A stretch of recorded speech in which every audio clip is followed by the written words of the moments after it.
Another late Saturday night at the Ron Tanglethorn Show. Later than you ever thought was possible.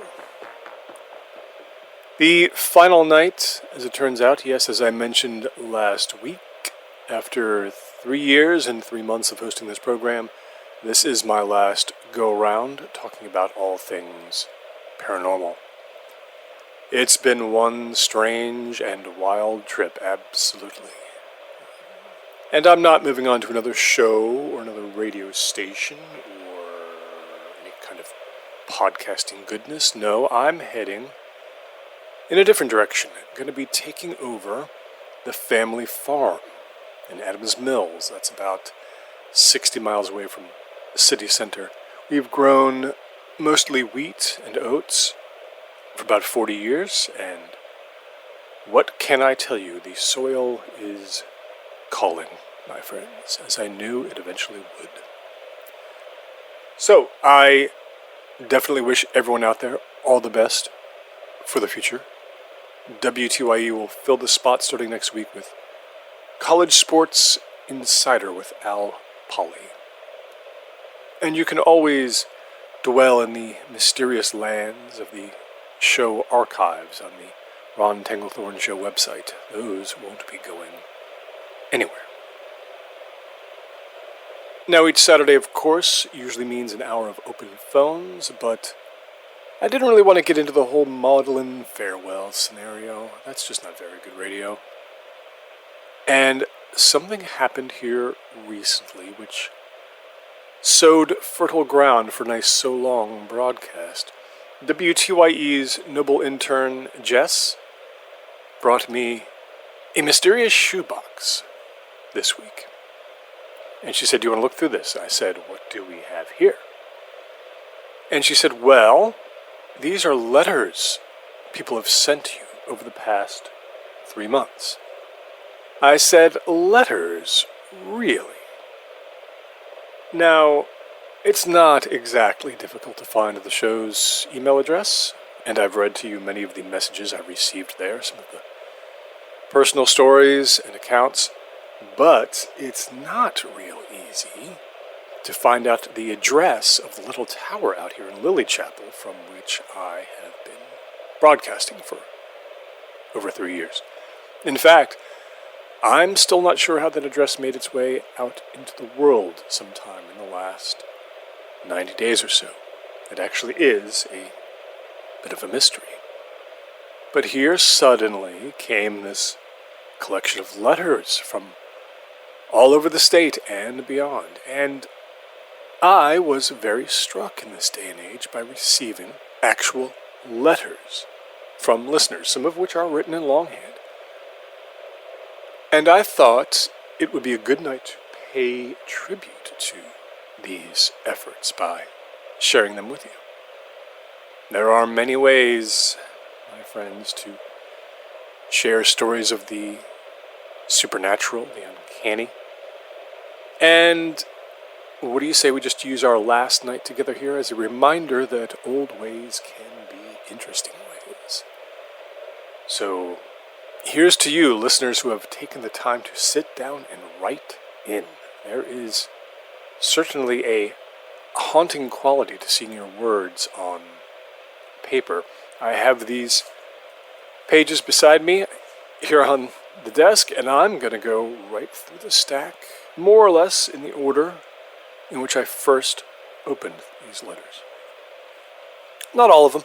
Some of them are merely greetings. I'll mostly just read the personal stories. And it may all sound a bit strange and dry since I'm not able to interact with these folks live, like usual. But who knows, maybe without my constant interruptions, things will actually flow better. This first letter is postmarked from Mount Gilead. It was written in longhand, in black pen, on a sort of pale green stationery with a very small country snow scene in the bottom right-hand corner, a snowy drawn field, a little red barn. It says, "Dear Ron, I've been listening to your show for 2 years. I especially like it when you do your shows about desert ghosts. I wanted to share my own story with you, but I don't know how to put it into a category. A long time ago, I lived in a one-bedroom apartment in Pittsburgh. $300 a month, if you can believe that. At some point, I began to hear something in the night in the bathroom. When I got there, it always stopped, though. It sounded like something contained but shifting. After this happened long enough, I started looking at my toilet tank. Something about it made me really nervous.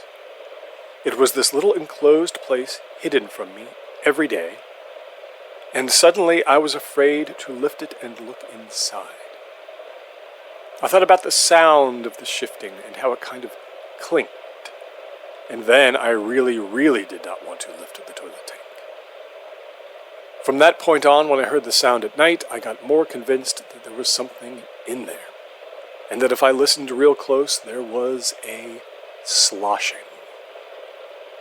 Finally, I had to leave my apartment and go stay at my mother's house, but I never told anyone why. I thought about that toilet tank day and night. I imagined a creature in there, kind of folded in half to fit in, and trying to unfold itself so it could climb out. But maybe it couldn't. Maybe it was stuck on one of the little parts inside the tank and couldn't unfold. I went back to the apartment on New Year's Day because I had to drop my rent off at the office. I looked inside the bathroom. The lid of the tank was still on, but there was some kind of red muck streak down the side and going all the way down the toilet side onto the floor. But it wasn't wet, it was completely solid. I had to pry it off with my fingers. And it almost felt like glass, but it was very warm. There was some on the carpet, too. It tracked into the kitchen and up the side of a big new tub of instant coffee grounds I actually stole from the student cafeteria where I worked. The lid was off, and it was on the floor. I had to peek in. I didn't see anything, but obviously the grounds had been displaced. And some were clumped like they had gotten wet, and some had been kicked over onto the kitchen counter. I left the apartment right then, and didn't come back till a month later to move out. Nothing had changed. That letter is from Kevin. This next one was printed out on some very green paper, and the font chosen is not quite appropriate to the subject matter. I think this font is called Comic Sans. You'd know it if you saw it. Interesting choice. Hello, Mr. Tanglethorn. If you're still looking for stories to talk about on your show, you should know about my grandmother. Back in the 1940s, she was actually a producer at the movie studio RKO Pictures. Later in life, she claimed to see her ex-husband's ghost come to her one night and pound his fists on her bed over and over again in anger. He didn't say anything to her, just pounded on the bed. But she was alone when this happened, and no one ever believed her. I was too young to know much about any of it. It was kind of a weird family secret. Everyone seemed embarrassed, but she always insisted this had really happened. When she died, she was 90, and her current husband got angry when someone mentioned the story of the ghost in a funny way. And he insisted, too, that she had really seen it long ago, even though he hadn't even met her then. But our family is made up of very rational people. Going through my grandmother's things a month after she died, we found a box of medical records. We found out from a folder that she actually went into the hospital the night she saw the ghost. That was something she had never talked about. The doctor's notes showed that she was taken in for a full medical evaluation because she had fainted that night from fear. And when she woke up, she wandered out into the street and didn't even know where she was for a whole hour. None of us could understand the result of this evaluation because the doctor wrote that over the course of her stay in the hospital, which was 8 whole days before she signed herself out, her blood type had literally changed from AB positive to AB negative. The note said this might technically be possible in extremely rare cases because of severe and irreparable sudden stress to the body. I have looked it up since, and no one seems to be able to prove or disprove that this can really happen. Do you know if it's possible that seeing something scary can have an effect like that? I have always wondered. So I guess maybe she really did see something after all. Sincerely, John O. P.S. The ghost came back last week. There is nothing beyond that. There's no further explanation. That's the last line. From the postmark, John seems to live in Zanesville. Hello, Ron. This next one begins, and they go right into it on 3 sheets of yellow legal paper. The long kind. I have never understood the need for these long legal pad sheets. 3 inches longer than anything else. Does anyone like this stuff? Nice handwriting, nice cursive handwriting. Hello, Ron. A house I used to live in was on 7 acres in Castelia. When I bought it, the real estate lady had to tell me by law that the owners vanished 8 years before, and they were presumed dead. They were a husband and wife, very young. I wanted the house anyway. There was a strange, tall pile of scrub and weeds right in the middle of my east field. It was about the size of a large car. I figured it was a place where stuff had been raked over the years and left to go wild, and nature had done the rest by growing it permanent. I mowed around the formation because it was almost kind of pretty and stood out on the landscape. Sometimes I would throw a banana peel through the middle or a sandwich I was done with, so birds and animals stopping by could get it. It was much too dense in there for a man to walk through.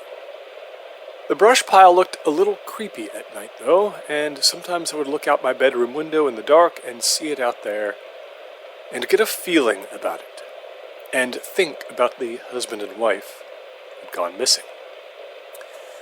Then, about 6 months after I moved in, the old man who owned the big farm beside me walked over. His name was Art. He was very friendly and folksy, and we talked about hunting for a while. Then he asked how I liked living with the Dollars, which was the name of the couple from years before. This was his try at a joke. What he meant by this was that they had never really gone missing at all. He said they were inside the brush pile. He went on to tell me with absolutely no hesitation or restraint or worry that when the wife had gotten a terminal diagnosis 8 years before, she and her husband had agreed to mummify themselves inside the pile.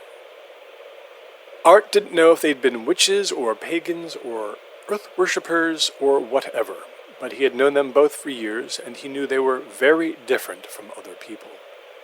They had seemed to know exactly what to do in accordance with their beliefs. Art said they intended to stop eating and drinking and lay down inside the pile and cover themselves with brush and leaves. They would drink the rain that fell and eat leaves and weeds and dirt until their bodies became too weak to function. At some point, they would die and become one with nature. Art never told the police about this because he thought it was nobody's business but the Dollars, and it would not be respectful to violate their trust. I talked to Art for about a half an hour, and I never saw him again. I swear he showed no signs of being crazy, just incredibly unguarded and honest. Nothing about any of this seemed to bother him at all. I began to think I had moved so far away from society that this was almost a different world entirely, and it could be that someone old would reveal something like this without a moment of pause. But I think also that art was more like the dollars than he let on. I eventually chose not to believe him, since it was also possible he was having some cruel fun with a non-local. I stayed at the house another 3 months.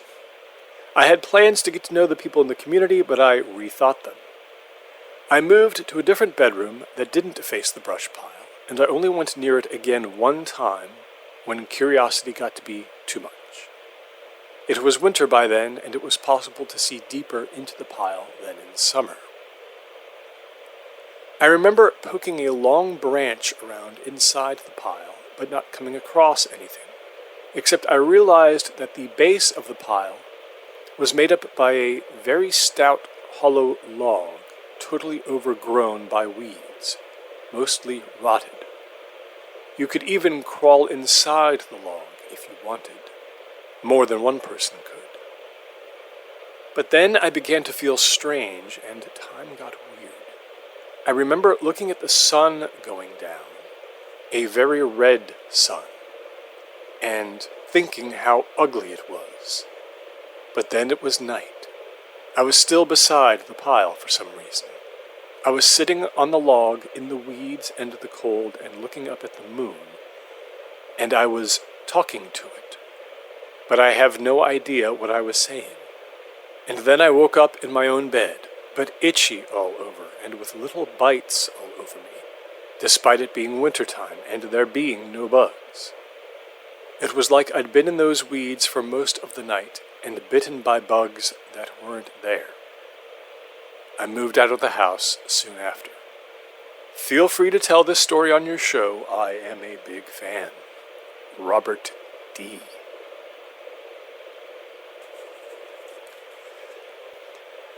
Dear Sir, this next one begins. The typewriting here, and this is not computer writing, but actual typewriting. It has many traces of correction tape to fix mistakes. I used to have a typewriter like that. You only see those in thrift stores now, I think. When I flip the page over on the back, there's a sort of Daily Gazette printed up by what might be a senior care facility. There's a little trivia corner and what they were serving for breakfast that day. So the words bleed through a little on either side. Dear Sir, I was a UN peacekeeper during the Turkish occupation of Cyprus. Did you know about the ghost houses? I was on leave once on the island. I walked into a place I thought looked strange. I thought it was a public park. It was lots of rows of doll houses. Every color you can think of, but not doll houses. I was confused. A man was there with one leg and one hand, and he said there were graves under them.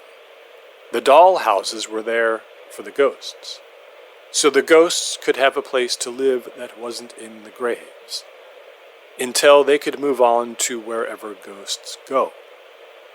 He said I should put my candy bar into one, because they liked sweet things and maybe wouldn't harm us if I did. So I did. Someone else had put an orange in one. I saw many things in Cyprus. I served there in 1964. Did you know about the ghost houses? There's no name on this page, no signature. Then I have here an unsigned piece of red construction paper. Inside an envelope, postmarked Harper's Ferry. When I opened it up, it looked like someone had made a mandala on this paper.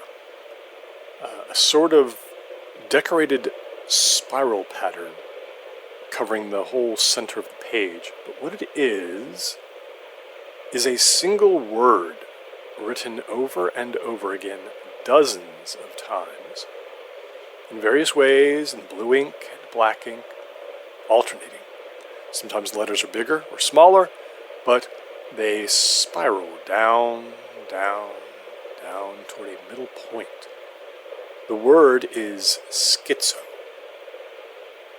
The pattern ends in the center with an O, the last letter of the last word, and it's filled in by a detailed pupil and iris, an eye, a human eye. And that's all. Okay, now we have some of that cheap tearaway Mead notebook paper. Remember this? When you rip it out of a notebook off the little coils, you get all those, what do you call these? Kind of confetti. Remember that stuff? The ink is suspiciously blue. It makes me think of those red, blue, green ballpoints that clicked. They were so exciting because you could swap between the colors, except they never really worked. Wrong. Your episode about UFOs the other night was completely ridiculous. How many so-called experts are you going to have showing a basic misunderstanding of what aliens probably are? Why do you persist with this stupid notion that we're dealing with green people from bad sci-fi shows? First, the idea that aliens, millions of light years away, have any interest in our silly dot whatsoever is a farce. I guess they just have to know who won the Oscar for Best Supporting Actress last year, so they're going to risk traveling all the way here. What makes you think they're not eons more advanced than our puny little problems? They probably think of us like we think of a bit of hamburger we see on the floor at McDonald's. But why do you also think something evolving in a different galaxy, totally on its own timeline, in a totally different environment, should bear the slightest resemblance to human biology or imitate our motivations? For all we know, they're just a kind of bacteria, or they're just wind, or bars of light in an unseen color spectrum. For all we know, they have no technology at all, and never even got started down that road. Maybe the aliens are just bits of consciousness that can send themselves around all universes in the blink of an eye, so they already know everything about us.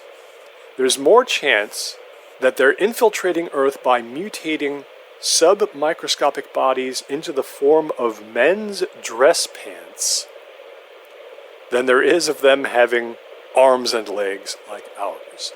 So I guess they're real excited that the Yankees signed a big free agent, sure.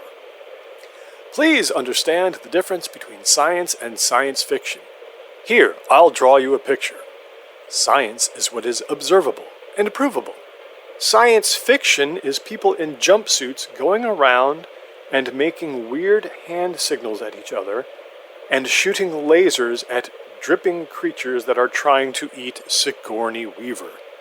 Your show I would put in another category entirely, which is children's books.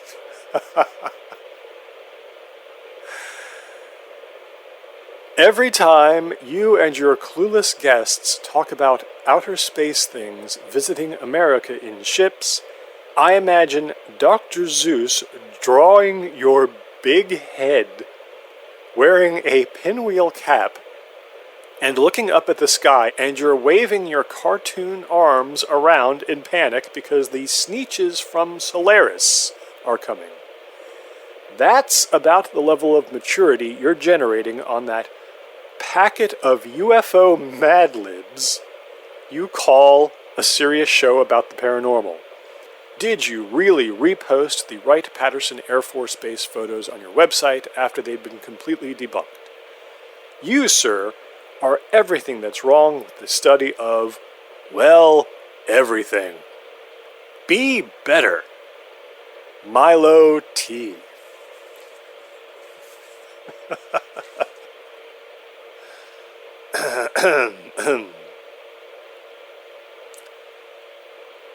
Here, finally, we have something printed on a modern printer, typeset, Microsoft Word, something like that, clear blocks of text, good formatting.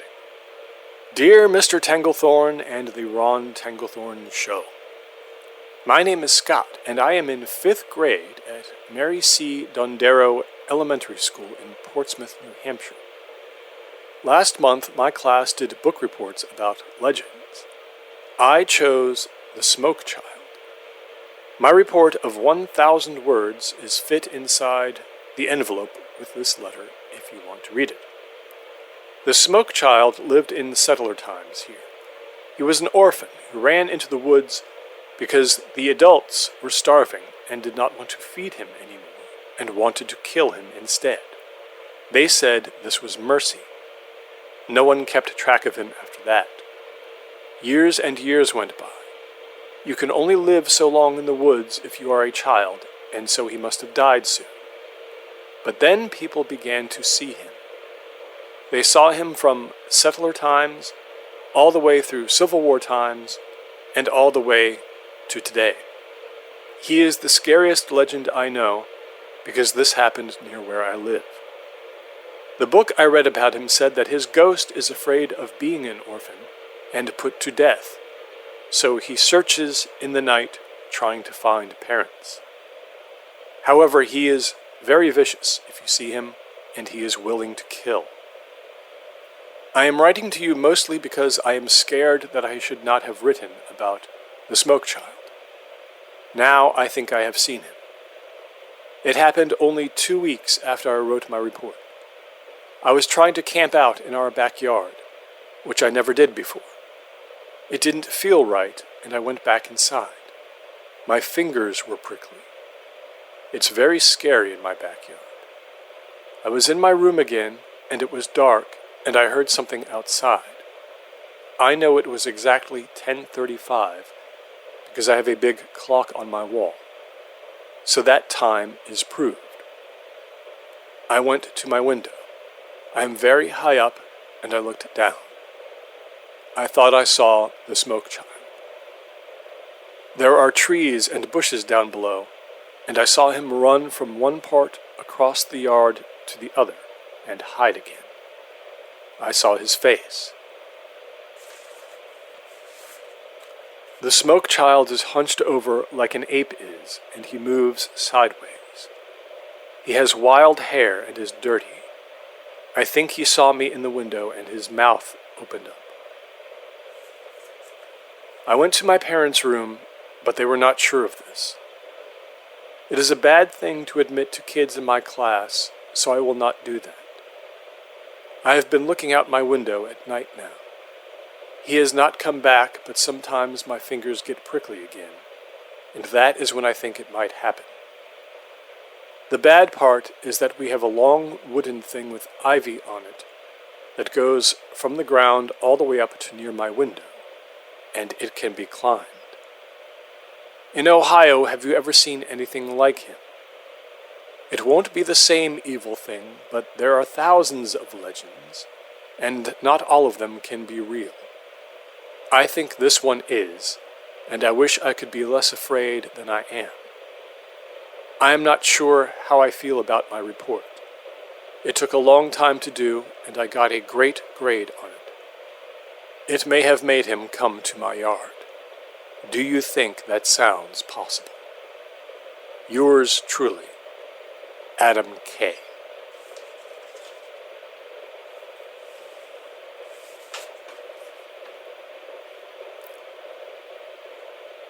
Mr. Tanglethorn,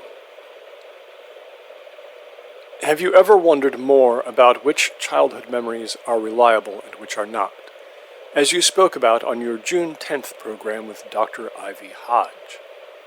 I have another example for you if you have time and patience to offer, and hope it might be substantive enough to mention on the show. When I was very young, my Uncle Matthew was considered unusual by my family, who were all working-class people. He was a professional archivist and traveled the world, and almost never visited us. There was some tension there. There was a time, though, when both my parents became very ill. They were old, and my mother, in fact, never did really recover. I would have been 6. Uncle Matthew wrote and offered to take me with him on a work trip for a week to Windsor, Ontario. I had never met him. He came and drove me off, and I don't remember much except thinking he was indeed a little strange. But he took me to a Howard Johnson's restaurant, which I had never been to, and made a kite with me and flew it, which I had never done. Then there were a couple of days which I have thought about all my life. I have been trying to sort out what was real and what was not. My uncle told me he had to go to work, but that I could come with him.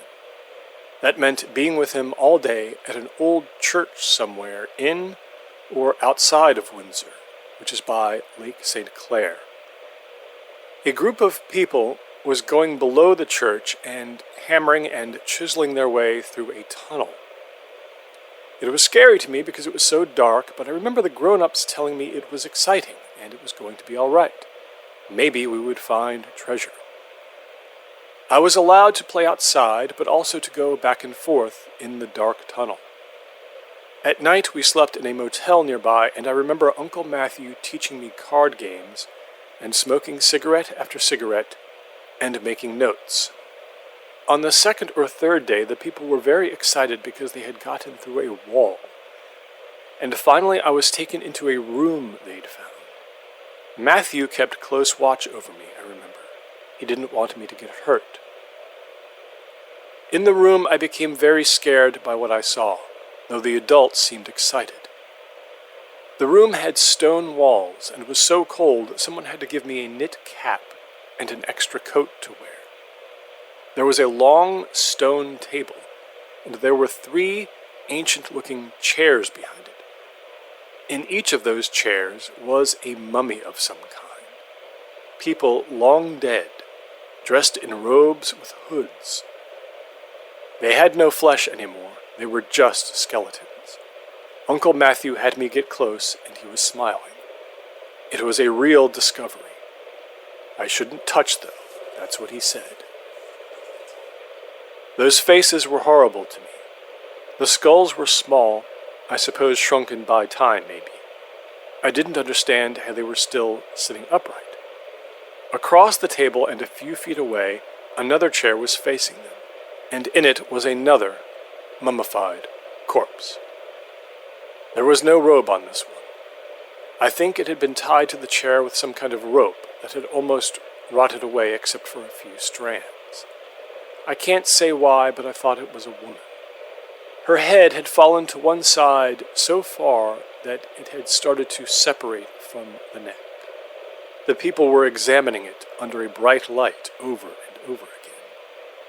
I think maybe it was a long ago trial I was looking at, but why the people had died this way, who knows? I don't know how long I was in that room with those archaeologists. Hours, maybe. I was forgotten about, I think. People stopped passing me off to each other to keep me occupied. I remember going up to that mummy in the chair, which looked to me like a broken doll with black, stretched skin and no eyes. For some reason, even though I knew I wasn't supposed to, I reached out to what was left of the clothes it had on its body, one big piece of cloth so worn away that there was very little left. I pushed my finger into one of the holes, and I felt that dry skin, which felt like sandpaper. I kept pushing, and I felt my finger poke through the skin, into the dust that had replaced blood. The next part is what I still can't believe happened. The woman's head started to lift, all on its own, I swear it, as if she was alive. A couple of strands of her hair fell out onto my hand. Her head lifted and she was looking straight ahead, but she had no eyes left. I heard someone shout, and people rushed over.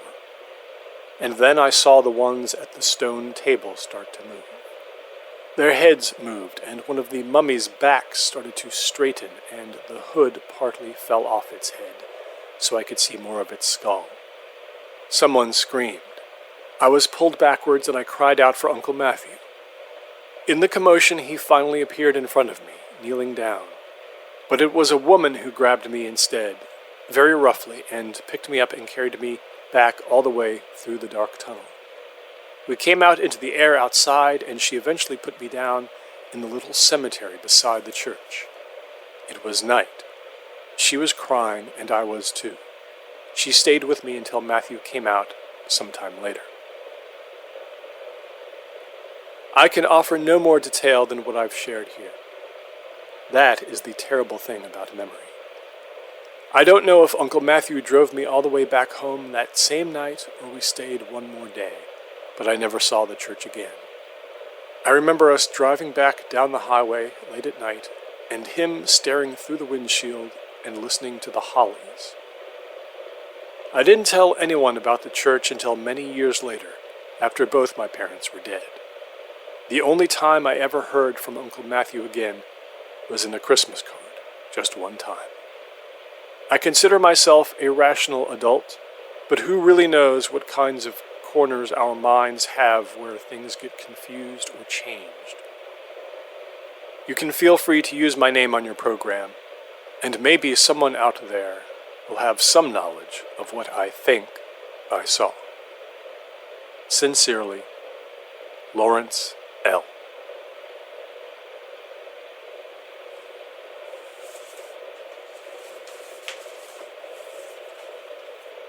I have one more here. Dear Ron, how have you been? I've wondered a lot of years about how you might be doing, and I see now that you're on the radio. I thought you were still working for the government, but I guess that's all over with. I'm glad for you. Things have been difficult here for some time. Do you remember when I told you about my family and what we thought was happening to us because of what my grandfather did with his unit in Poland at the end of the war, all that time ago? I remember you laughed at first and called my grandfather a fool, but then tried your best to be respectful about our belief in the curse. Up till the time we were together, it was just him who had died of it. Do you remember the fight we had at the restaurant about it, when you questioned me so hard with all your logic? I do. Since then, I've lost more. My brother died about 2 years after you left for Connecticut. We found him burned in his easy chair at the river cabin from the neck down. It was like someone had pasted a blackened child's body below his head, so much of him had burned away. After that, my other brother, Jan, the one you never met, who was a teacher, and I flew to Bydgoszcz, to the scene of the battle, and tried to talk to whoever we could find who remembered. But all those weeks were such a lost cause. The way my grandfather wrote about the inferno in the munitions factory I told you about, it was just impossible to picture it now. I had to go into the hospital then, on and off for a while. I was having trouble coping. It was about 6 years after that Jan died. He left a teacher's meeting because he said he wasn't feeling well, and he went out to the parking lot, but then he kept walking. And someone saw him running out into the field there. No one saw him after that, but there was nothing left of him when they finally found him. Of course, no one knew why it had happened. Just me and the cousins and my mother were all that was left after that.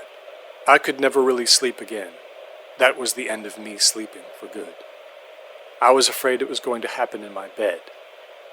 Everything went pretty bad. So much for my career in writing for the theater. I still have all the sketches we wrote, by the way, and I still laugh when I read them.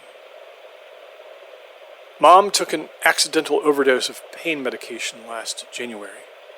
A few months ago, Bartek went out on a fishing trip and he never came back.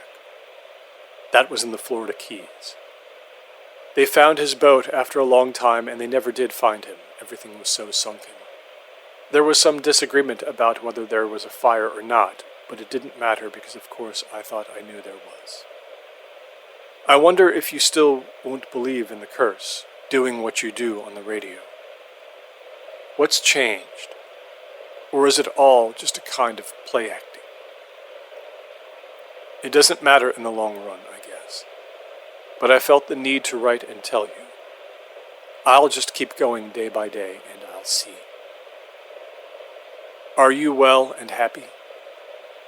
Life is, of course, very different from what we thought it might be, but here we are, still in touch. If you ever want to talk about the curse on the radio, we still have the picture Granddad took of the man he said put it on him. You didn't want to even look at it back then. You can even see the factory on fire behind him, and his face is dark and washed out because of the glow. Love, Mira.